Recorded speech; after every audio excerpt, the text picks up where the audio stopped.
If you are one of the millions of people that wake up at 3 a.m. with your feet burning so badly you can't breathe, maybe you have stand up from your chair and your legs just don't answer. Maybe your doctor has given you a script for gabapentin and told you it's diabetic neuropathy. Not much more you can do. Maybe you're quietly watching and waiting for it to get worse and nobody's given you a real plan. Well, that is why we're sitting down with our guest here today. I am with Dr. Jordan Stenzel, the founder of Stenzel Chiropractic Clinic in Mapleton and Mankato, Minnesota. Jordan does one thing and he does it deep. He helps people regrow nerves. His clinical framework is the 6 requirements a nerve needs to live, grow, and thrive.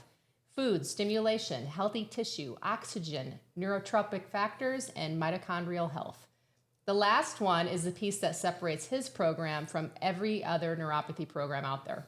So in today's episode, you're going to walk away knowing exactly what peripheral neuropathy is. It's hard to say, and why it gets worse over time, why gabapentin, which is the number one thing that's prescribed, doesn't fix it, and what your Metformin and your GLP-1 might be doing to your nerves. Health and wellness is confusing. There's a new trend every week. Everyone's got an opinion, and half the time you can't tell what's legit from what's just good marketing. And we get it. We're in it too. Welcome to Dialed In Health. I'm Melissa Goodwin. Every episode, we bring in the people who actually do this work. Providers, practitioners, the experts who see clients and patients every day. We ask the questions you'd ask if you were sitting across from them so you can find the right people, make better decisions, and feel confident about what's out there. Whether it's peptides, gut health, water quality, ADHD, biohacking, or something you've never heard of, we're covering it. So let's get into it. Let's get dialed in. Jordan, welcome to the show. Thank you. Thank you very much. That was quite a long intro and a lot of words. I was like, wait a minute, I'm not sure if I know how to say all these things. Yes. So a lot of lingo here that I'm hoping that you can help us kind of untangle and explain and tell us exactly what's happening. Absolutely. So first of all, introduce yourself. Let us know who you are, how you got into chiropractic care, and then specifically peripheral neuropathy. For sure. So yes, I'm Dr. Jordan Stenzel. I grew up in a small town in Minnesota. Love sports. That's really kind of what got me into chiropractic. I liked the idea of trying to figure out things without medicine. Had a bad injury when I was lifting weights, getting ready to try out for track and field. And I went to a chiropractor for the first time and helped me out in 2 tries. I'm like, wow. This is pretty cool. I got to learn a little bit more about this. And so then I ended up going to chiropractic school. When I first started chiropractic, I was heavily in sports, still are, sports injuries, neuro health, neuromuscular health. And that's really actually was a great start. And kind of my first 5 years of practice, I learned a lot. I knew how to manipulate tissue, especially dealing with pain. I learned a lot about how pain works. In that time frame. Down the road then, my grandfather actually came down was quite ill, had dementia. We tried a bunch of different things, and I really realized how little I actually knew about the nervous system, how all of that worked, and that kind of just progressed as I got to know people, and I kind of started just going down this rabbit hole of research on my own. And what I really learned more about how pain works. I learned a lot more about the nutrition cells need. I learned about how powerful DNA health is, and I learned a lot how powerful mitochondrial health is as well. Luckily, I had a lot of background in the tissue health, so I was already pretty good at that, but coming up with different interventions to really figure out how disease worked. And when I learned more about the biochemistry of cells, it really started coming together on why, answering the why we get kind of neurodegenerative disorders like peripheral neuropathy and even potentially things like dementia as well. So tell me a little bit about when you were working with your grandfather, and what are some of the things that you tried, and what are some of the things that you knew you had to figure out? Right.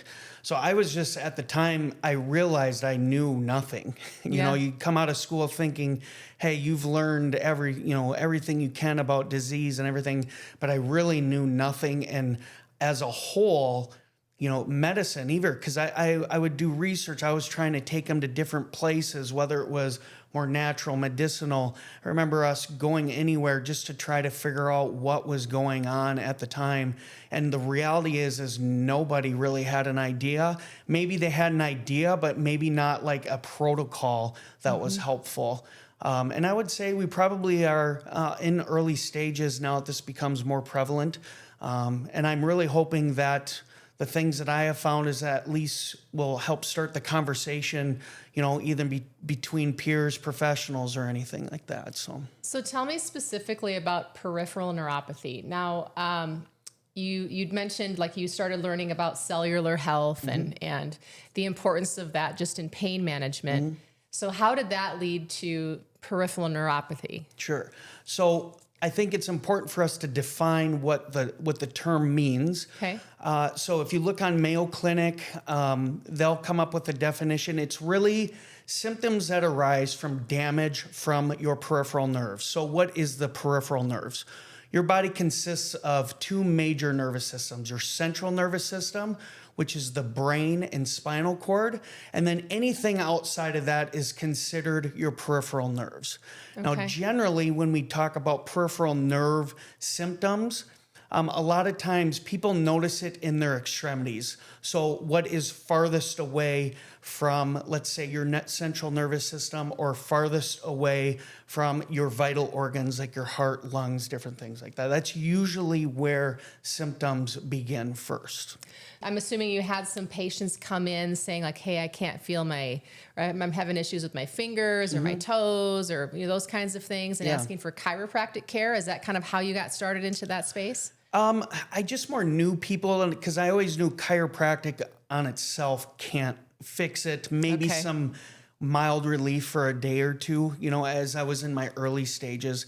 But I knew it wasn't going to be a long-term help. And that's how I kind of over the years have really realized those 6 items that you mentioned that are important for those nerves to live, grow, and thrive. That's good. I'm curious now, when is the moment that you realized that the standard playbook for neuropathy wasn't cutting it? When I knew the standard playbook wasn't what needed to be done, I wouldn't say terrible, but the significant side effects from medication that I couldn't help people with as they were taking it. Also, I saw some alternative interventions as well. They had some mild help, and these people paying a lot of money to get help, almost as if they're desperate. And that kind of hit home for me, because they were kind of working, kind of not. And so that's where I'm like, okay, like we need to sit down and figure some things out. What do we know about nerves? What do we know about tissue?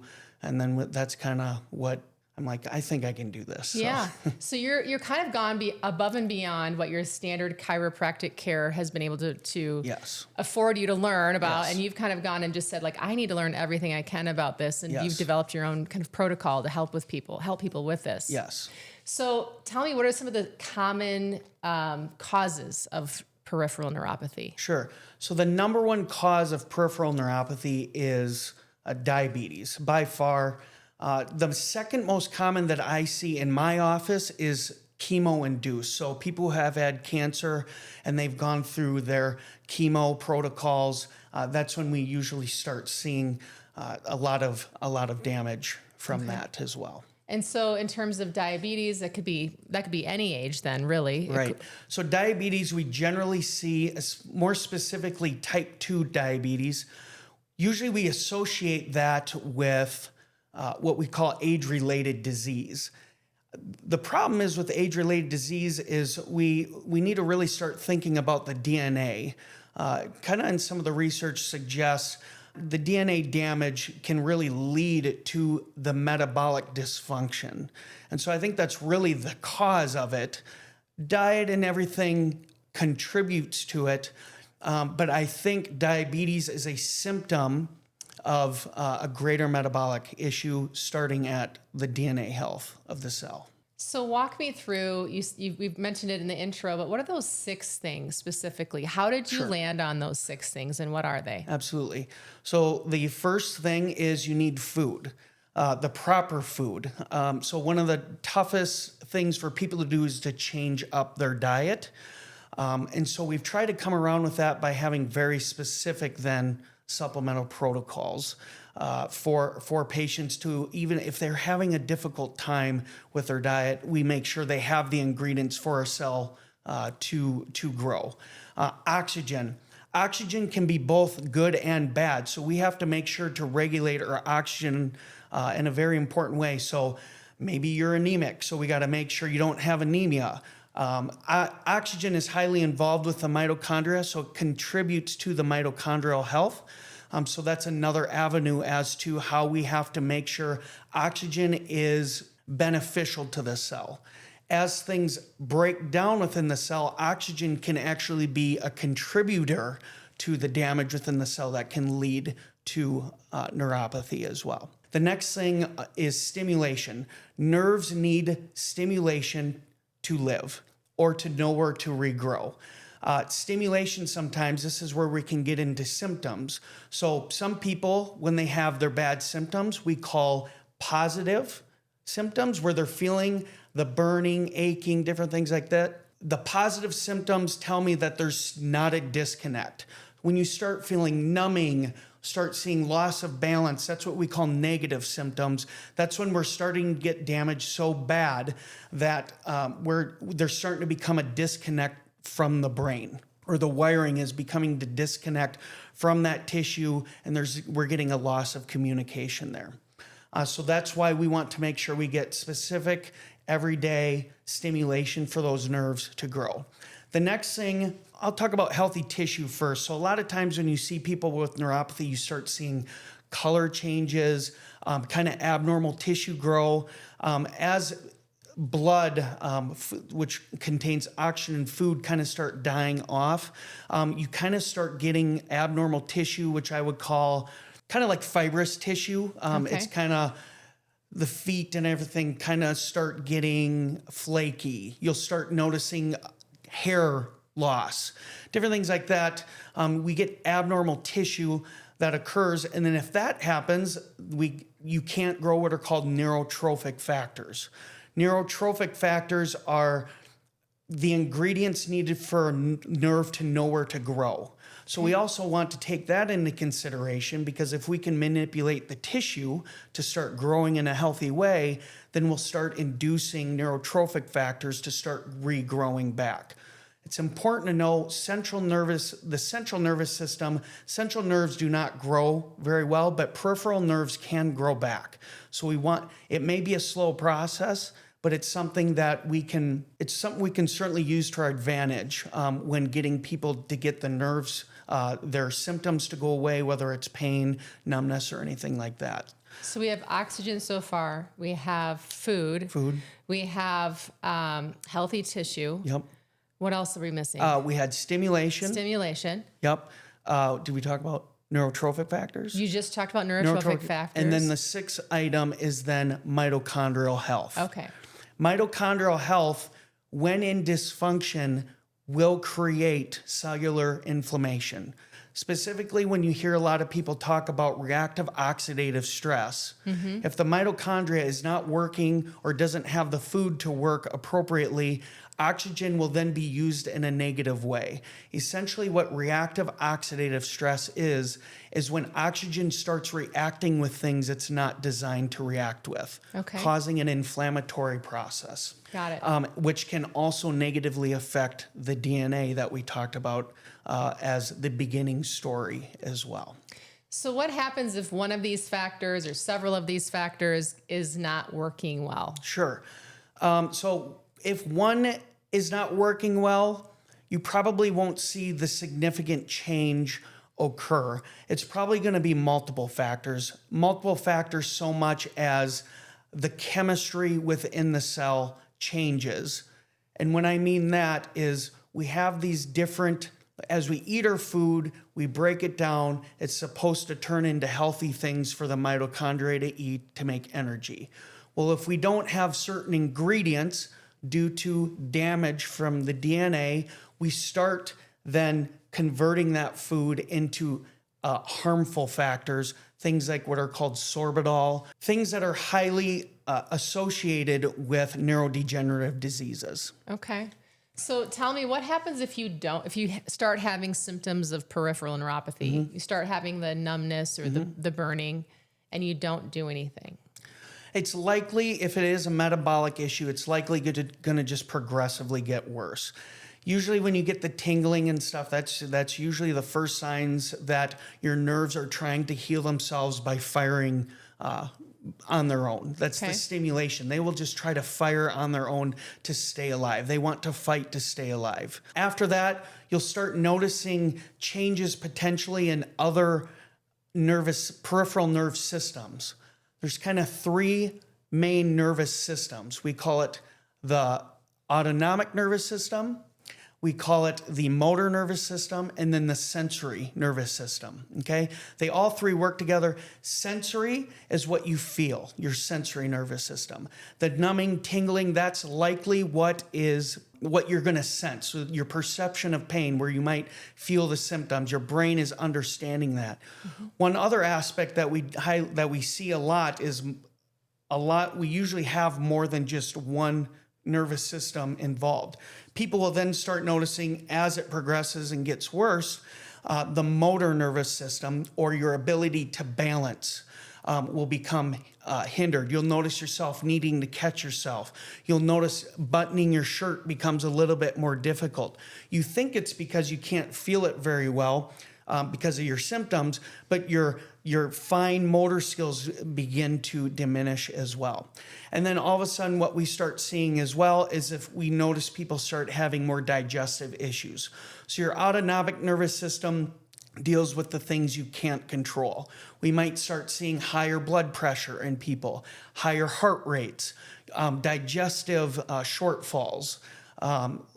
Could be simple as heartburn starting to pop up out of nowhere, something that's affecting gut health.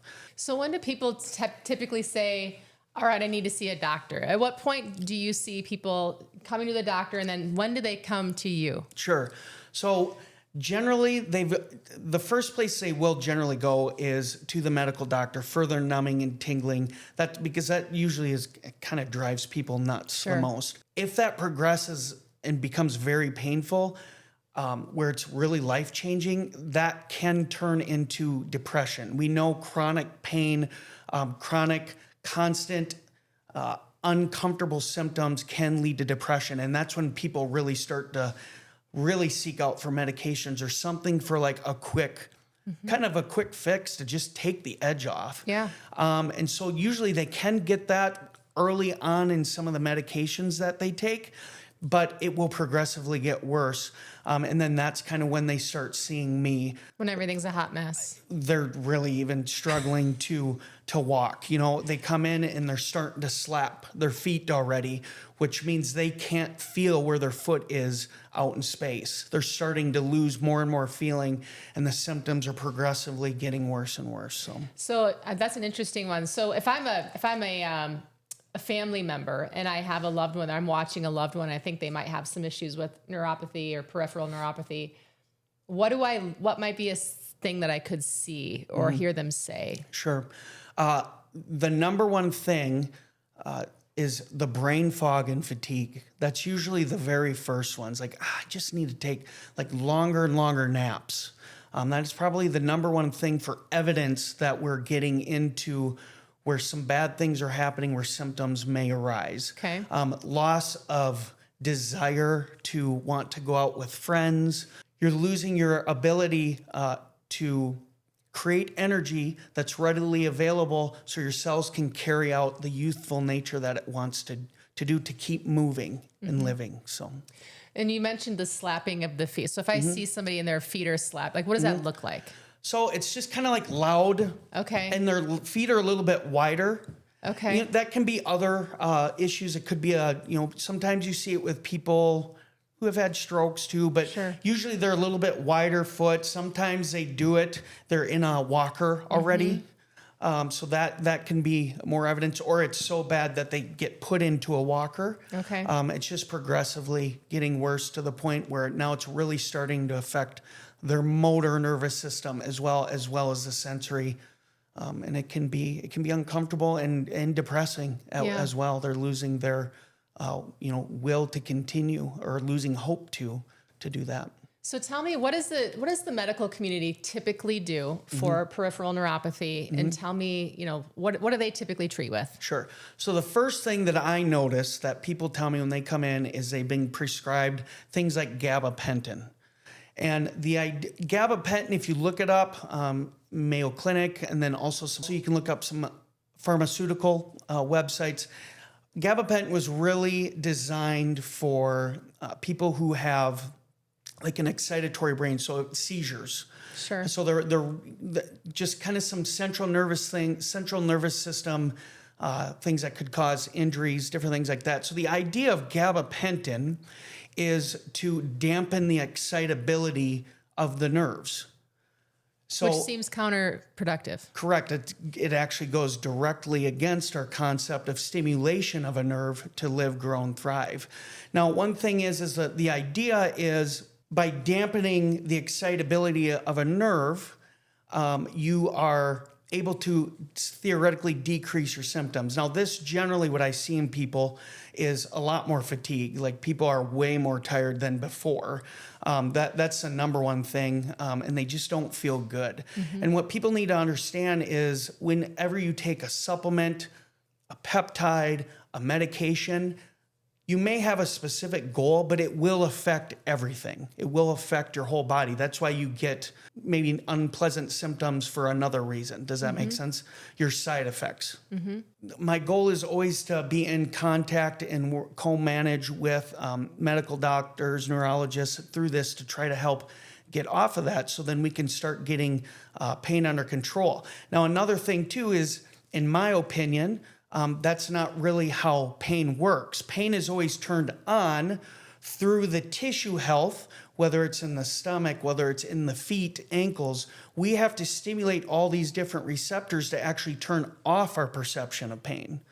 And that could be a whole nother discussion in and of itself. In my opinion, and you can certainly talk to anybody else, but I think that intervention is counterintuitive. Now, I think the idea is people are in such distress that they feel like they need to do something for them, right? And so that may be a very, hopefully, short term of that. Quick break. This episode is brought to you by Vitality Growth Labs. If you're a health or wellness practice and you're wondering why your phone isn't ringing the way it should be, Vitality Growth Labs builds the systems to fix that. Get found, build trust, fill your calendar. AI authority stacking, videos that connect with your clients, real tools, strategy, and execution that results in real revenue. Visit vitalitygrowthlabs.com or check the provider directory at vitalitygrowthlabs.com/the directory to find a trusted wellness provider near you. All right, back to the show. How long are people typically on gabapentin? Some people are on it the rest of their life if they don't find other, they'll just up the dose, is what I've seen in my experience of what people tell me as the symptoms progressively get worse. So they go in, they say, I'm in all this pain, and then they typically get prescribed gabapentin to ease the pain. Yes. They end up sleeping more, and then they kind of become dependent on it in some ways, and it's treating the symptom, not the Well, I wouldn't say even treating the symptom, because people are still having the same symptoms when they walk in as well. Okay. I think it's trying to dampen the experience of the symptom, but the symptom will never go away. What I see in some people is they're like, oh, finally, I'm numb, but I'm not having that bad pain anymore. Well, that's just because it's finally the nerve damage has become so bad that they don't feel it anymore. So Tell me about metformin. Sure. So metformin, this is more about when we're talking about disease of diabetes. Okay. So when we talk about the metabolism, our idea is to try to clear the glucose out within the cell, out the kind of the back end quicker. Where metformin kind of prevents a system from occurring. So you have storage within your muscles, and metformin kind of prevents that system from bringing glucose within the cell, with the idea that to help bring in the glucose from the blood into the cell. So if you're a diabetic or you have diabetic neuropathy, they give you metformin because what's it supposed to do? So it's supposed to help lower A1C by forcing blood glucose into the cell by inhibiting that I believe it's glucagon. I have to look that up. By preventing storages within your muscle getting into the bloodstream as well. In my opinion, by forcing more glucose in, we're unable to actually break down the glucose within the cell very well, likely due to the decrease of NAD plus availability. And then what happens is it's specifically called glycolysis. If glycolysis becomes overwhelming within the cell, because we don't have enough of this ingredient called NAD plus, rather than getting converted into an ingredient called pyruvate, which moves into the mitochondria, that's the mitochondria's food, we start creating an increase of these things like sorbitol. Well, sorbitol is an alcohol that gets into the myelin sheath of nerves. Myelin wraps around a nerve, okay, and helps your nerves talk to each other faster. Okay. If that starts dying off, it's almost like a short circuit. Kind of like symptoms that you would get, like an electrical type of short circuit that could lead to some of the symptoms that we see in peripheral neuropathy. Another thing too sorbitol does is it gets into cells called pericytes. Pericytes are found within our arteries and capillaries. That's kind of where the exchange of blood is. Well, what happens there is that's going to start inhibiting our ability to get the food and oxygen to the nerves as well. Okay. There's actually even some research that was done in the hippocampus where it actually showed higher levels of sorbitol broke down the blood-brain barrier. Well, what is the hippocampus? That's usually some of the, that's your short-term memory, planning areas, some of the things that usually normally start seeing in people who may have early onset dementia. Also that sorbitol, when you see in diabetes, they start getting vascular issues within the eyes. We call it neovascularization. So when the arteries become damaged, it's likely because that higher levels of things like sorbitol are starting to break down the blood vessels, so you start growing new ones as quickly as you can so you can get the required food and oxygen to the cells so they can keep living. So for those of us that maybe haven't been steeped in all of the biochemistry, and once you take metformin, it sounds like sorbitol, you make more sorbitol, and that's bad. Yes, I would believe the metformin forces more glucose within the cell, which creates these ingredients that are not favorable to nerves and cells in general. Okay, so you can actually, can you induce peripheral neuropathy by taking metformin? In my opinion, yes. Okay. Yes. All right. So tell me about, a lot of people are on GLP-1s because that's especially if you have diabetes. Yeah. It's considered this amazing drug for diabetes. So is there any danger in taking a GLP-1 in terms of peripheral neuropathy? Sure. In terms of peripheral neuropathy, so it's they're kind of two separate. So metformin and GLP-1s kind of do opposites. You can make an argument that GLP-1s could lead to peripheral neuropathy, and that is likely due to starvation of the cell. So for example, we're seeing in research that we're seeing a decrease in absorption of your B vitamins, specifically B12, even B1 and B6, which are highly involved in metabolism of cells, but you're not getting the correct food to the cells, which could theoretically lead to a neuropathy. I don't think the peptides would help fix the nerves because you're not going to get the stimulation. And in fact, you get less with less metabolism. You're going to affect the mitochondria. That's just my opinion. I don't I mean, it's intriguing because peptides are very direct. There's no question they make some sort of change, but I don't think we know necessarily enough of the symptoms for me to just go right into that. I think there's more natural things that we can do first. Okay. So when you say peptides, you're talking GLP-1s or other peptides Yep, as well? GLP-1s, there's a lot of different peptides that are very direct for different things. Okay.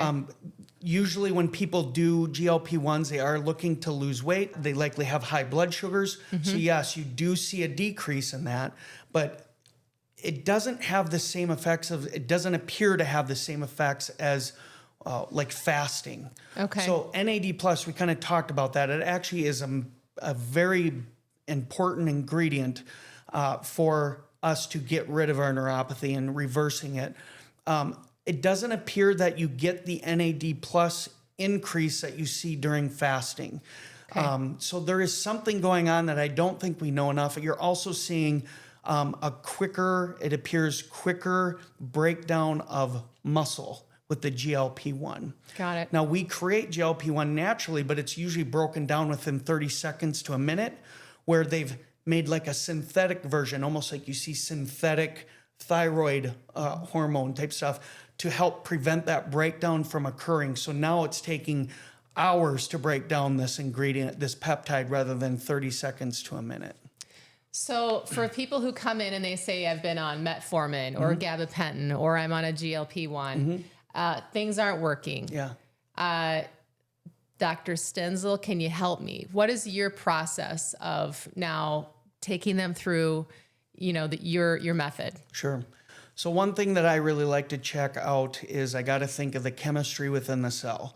Okay. The chemistry of the cell for breaking down glucose within the cell, how efficient are we there? And then also our ability to create energy. So oxygen is also used appropriately within the cell. One thing that I really like to check is what's called intracellular NAD+. That's the first blood test that we do as I primarily see what's called metabolic disorder or metabolic related neuropathies. And so What does that mean before we go for it? So there's different types of neuropathies. Some are induced metabolically, which is usually like diabetes. There's a metabolic, the chemistry is not correct within the cell, leading to symptoms of neuropathy or breakdown. Okay. We also have central nervous system induced neuropathy. I don't do that. That's usually people if they have like a tumor or some sort of like a stroke. They can get neuropathies, but that's more because you're perceiving the damage from in the brain. The brain is where you perceive your symptoms. Got it. And then there's also some infectious ones as well, like lupus, which are a little bit tougher. I mean, that to really manage, you could maybe lump them in to metabolic. Some other ones, autoimmune. Autoimmunes, you're usually dealing with high levels of inflammation. So we're really attacking mitochondrial health to help reduce that as much as possible as well. Okay, so you deal with metabolic related neuropathy, which is like your diabetic kinds of issues or age related neuropathies. Age related, diabetic, chemo induced. Chemo induced. Because chemo induced, when the DNA becomes damaged, will have a major impact on the chemistry within the cell. So okay, so you give them a blood test. Yep. Figure out like what their NAD levels are. Yep. And then what? From there, we need to decide whether they need that supplementation, as that is going to be one of the biggest changes that will help them. We measure that to see if they have enough NAD+. NAD+ is highly involved in fixing DNA damage. It's highly involved in breaking down the food or the glucose, highly involved in the functioning of the mitochondria. So if the DNA is more damaged, then that means the NAD+ is probably going to be utilized to fix the DNA. The DNA is the brain of the cell. It tells the cell what to do based off what's going on in there, okay? Then it also gets involved with breaking down the glucose. If we can make sure the glucose can efficiently be broke down appropriately, then it will get converted into food appropriately from mitochondria. If there's not, you get those bad ingredients like sorbitol. Yeah. From there, we got to make sure there's enough NAD plus to work within the mitochondria so we can make energy. So our strategy is, rather than trying to induce glucose from getting out of the blood, we work on getting it out the back end. So from the back end, that means we need the mitochondria working more efficiently as well. And we can do that with things like with our full body laser treatments, which is highly involved. Then we also go right after all those things that may have shortfalls. And if we need to do more blood tests, we will. So we want to give them the correct food through supplementation. And if we can get them to change their diet, they'll have quicker ones. Generally, a carnivore or keto diet is what I recommend for them. It seems to be the easiest for them to go, and it really helps bring down sugars as well. So you're talking about, you mentioned the lasers, and you do some NAD plus treatments. Tell me how those two things work together for someone who's coming into your clinic. Absolutely. So the laser itself is kind of help getting that mitochondria to work more efficiently. Rather than it working at 80% to make your energy so you feel good, it's maybe going to be, we're going to try to shoot for 120% output. We're getting the workers to work a lot faster. Okay. So when you do the laser and the NAD plus, how soon do people start to see real change? So generally, when we look back at our outcome measures, generally we start seeing the first change of a positive change within 2 to 3 weeks, especially if we're doing the NAD plus supplementation. And then we see every week just something a little bit better. So we really try to measure our symptoms, and kind of in 3 months, we'll take weekly. We like to track their weekly symptoms, and then we like to compare every 3 months, kind of our more physical that we give them, how their symptoms have progressed. And a lot of that has to do with the different sensations involved. So tell me now, if you have a loved one or you yourself are going to a doctor and they say, here's some gabapentin, or here's what I think you should take. Yeah. What are some questions they should be asking their doctor when they're, instead of being prescribed those things? Absolutely. It's always good to have conversations because you should know what you're putting in your body. So just some things like, what are the most common symptom or side effects that you're going to experience, and like, what is this really doing to my body? Because that's the types of things you want to know, and hopefully they give you some answers that, well, this is what we most commonly see. If that seems like, oh, I can deal with that, or no, I don't think I want to go down that road, it's always worth having that conversation, I think. So if someone has some, what would you say are some, other than brain fog, because that can be a lot of things, Correct. Right? So if I'm having a little bit of brain fog, but I'm like, well, my nerves feel fine. What are some early symptoms that someone should be alerted by that peripheral neuropathy could be starting? Sure. Some things you could do if you've been going to the medical doctor and you start seeing like your A1C progressively starting to get higher. Prediabetes, that is definitely one. The thing about what we see in people who have chemo, they may not have it right away, but when they start getting their symptoms, they kind of progress a little bit quicker. And so the moment you start feeling symptoms from that, I think getting tested for your NAD plus and trying to figure out other interventions are very important. Autonomic generally is progressive. You're probably going to have a lot of other issues. Usually we see gut issues before that. If they're getting neuropathy from their autonomic, they're likely having digestive issues. So we would probably explore that, but that's what they would, if they have an autonomic nervous system, that's why I would be asking myself, what kind of gut health issues am I having right now that may be not allowing me to absorb well, which is leading to the neuropathy. If you're young and you're like, how might I prevent, or what should I do, to make sure I can. And then another thing that you can do is you could potentially to try to keep, especially like blood sugars under control. I kind of give people kind of this 30-30-30 rule. So within 30 minutes of waking up, You could have 30 grams of protein followed by 30 minutes of kind of zone 1 or zone 2 exercise, Okay.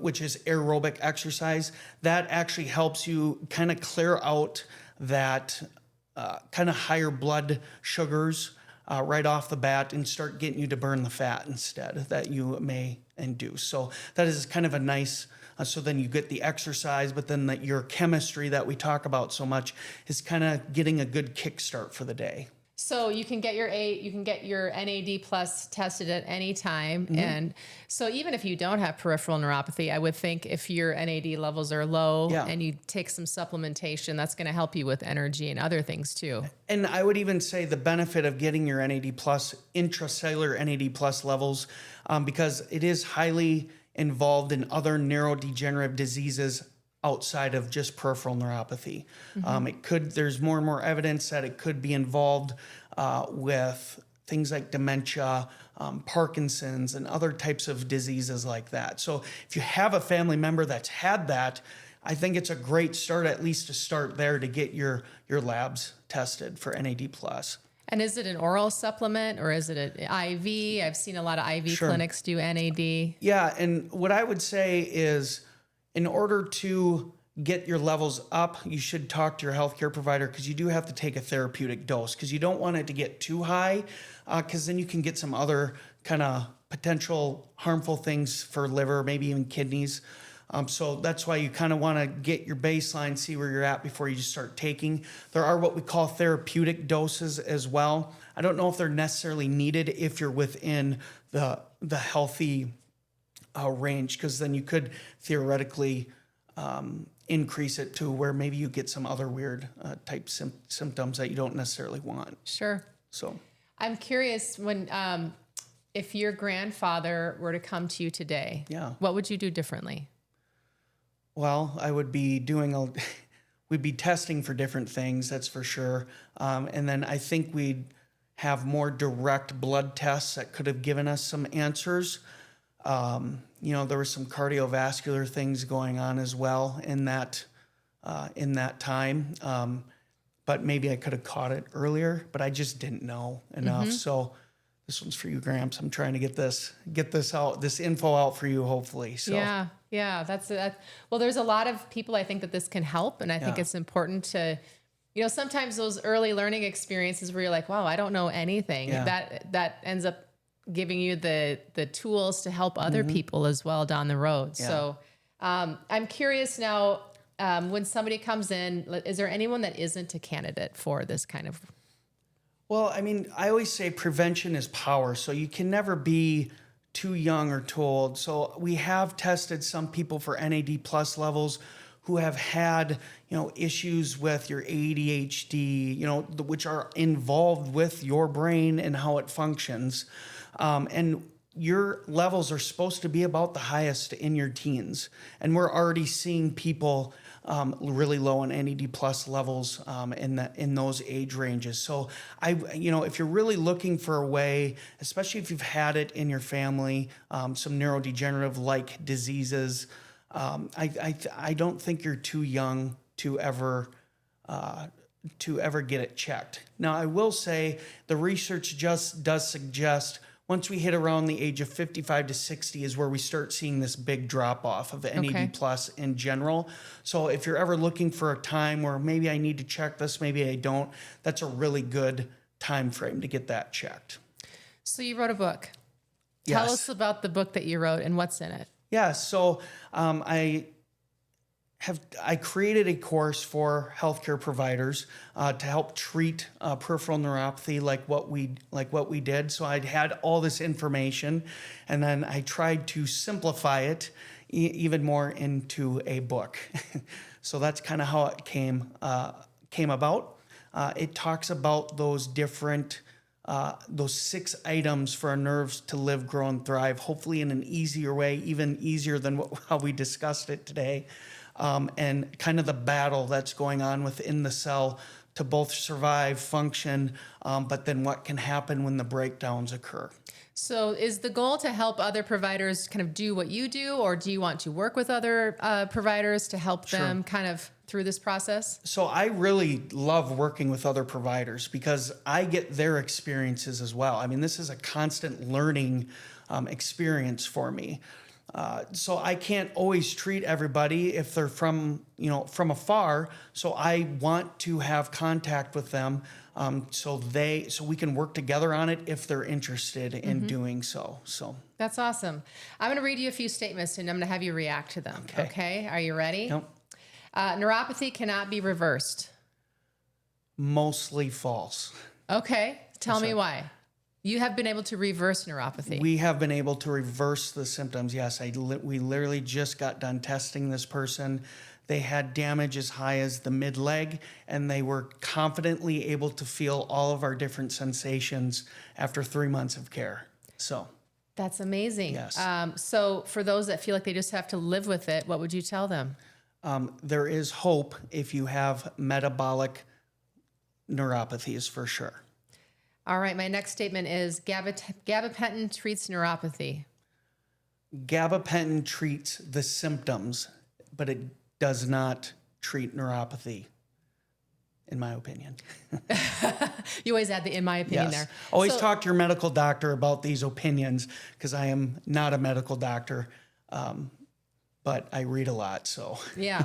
So if you have numbness in your feet, that means the pain is gone, and that's a good thing. Maybe. Numbness can be caused by several different things, but if it is truly neuropathy, yes, it could be where you have severe neuropathy where the disconnect is now occurring from the brain and the rest of the body. Neuropathy is a foot problem. No, it is a systemic problem. So say more about that. When I mean systemic problem, what I mean is what is occurring is happening within the entire body, but we just so happen to see the symptoms within the extremities because your body will protect and give resources to the things that keep you alive first, and it will diminish further away in the extremities. That's why you see it in the extremities first, and it progresses towards the central part of the body. If you could have a billboard in the middle of Mapleton and Mankato and Sioux Falls and Minneapolis, what would that billboard say? It feels good to feel good. Let us help you, whether it's neuropathy or anything, pain, chronic pain, anything like that. No one ever goes by the billboard. They always give me way more words than what they're supposed to. But I like the first line. Yeah. So tell us, Jordan, for someone who's watching this, and they're thinking, I've been taking gabapentin for a while, I feel like I'm getting worse. What message would you want them to take home? Absolutely. Go read more about it. Go talk to your medical doctor about it. Ask opinions from other people that maybe are on it. Just collect as much information as you can. Read my book and maybe some more options of what are out there. And you have to ultimately be comfortable with your care. It's okay for you to ask questions. We as providers should encourage questions. I want to, if you don't feel good, well, why don't you feel good? Or why don't you feel good about the care? Or you do feel comfortable with this. Gabapentin may be right for some people, and that's okay. It's whatever your personal goals are. Well, so tell us, where do we find your book? Where do we find you? Absolutely. So right now you can find my book on Amazon. You can also find me a couple different places. You can find us on Facebook at Stenzel Chiropractic Clinic. You can find my website, stenzelchiropractic.com. And we just launched a community for neuropathy patients. It's on school.com. And then it's the same name as my book, Healing the Hidden Nerves. And school is spelled with a K, right? Yes, SKOOL.com. Perfect. All right. Well, thank you so much. I appreciate you being on the show here today. Yes. And if you are one of the millions of people or know one of the millions of people that have peripheral neuropathy, please share this episode. Send this to them, give them a link, send them a text so that they can better understand some of the options that are out there outside of some of the traditional medications. Thanks again for being on the show. Yeah, thank you. Hey, that's our show. If someone came to mind while you were listening to this, if you thought, hey, my sister needs to hear this, or I should send this to my mom, or my buddy would get a lot out of this, please share it with them. just hit the share button and send it their way. You never know what one conversation, one episode, or one piece of information can do for someone who's been looking for answers. And if you haven't subscribed yet, please do it now. It takes 2 seconds, it's free, and it means you won't miss an episode. We've got incredible stuff coming up, and I don't want you to miss any of it. And if you're a health or wellness provider and you want to be on the show, we'd love to hear from you. There's a link in the show notes to get in touch. We're always looking for people doing interesting work who want to share what they know. And one last thing, I get asked all the time about the products and brands I actually use, so I put together a list of sponsors and favorite products that have worked for me and my family. If you're curious, that link is in the show notes too. Thank you for being here, and I really mean that. I'm Melissa Goodwin. The line is open. See you next time.